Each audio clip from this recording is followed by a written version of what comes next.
पिया जहरिया जुदाई के बोल कैसे पिया।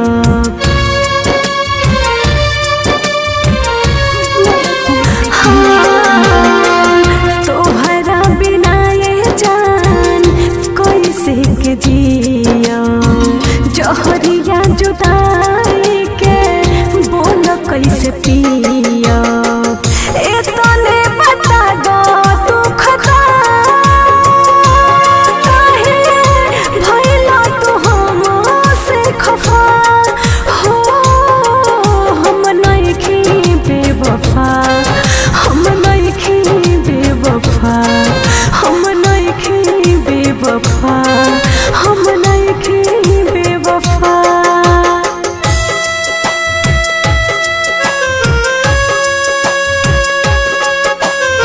Music by Ramnath Raman.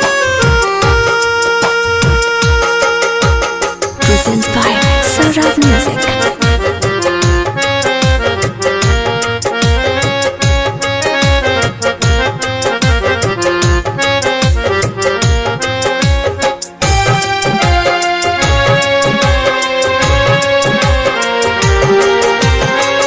याद को के रोई हर पल हो टूट गइल दिल के महल हो। तोहरे हो के गइनी हम गोल हो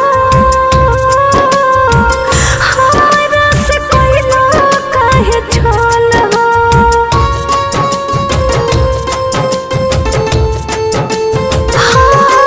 याद को के रोई हर पल हो टूट गइल दिल के महल हो।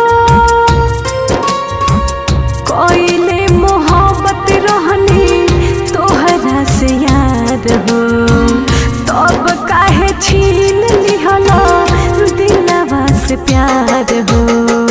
तोर दिहला हमसे नता काहे भइला तू हमसे खफा हो।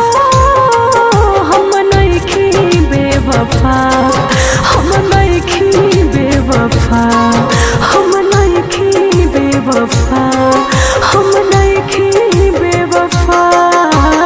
Presents by Saurabh Music.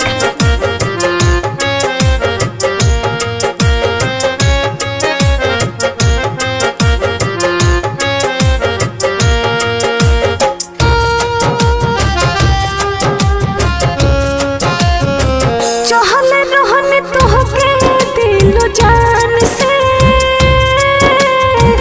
कहरी हम दुआ भगवान से। गोलू श्रीवास्तव जी से पूछना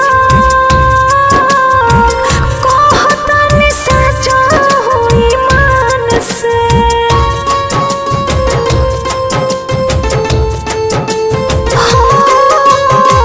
चहल रहन तोहके दिलो जान से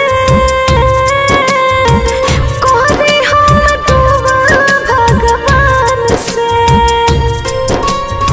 सुन बात रोमन तू बुझ मजबूर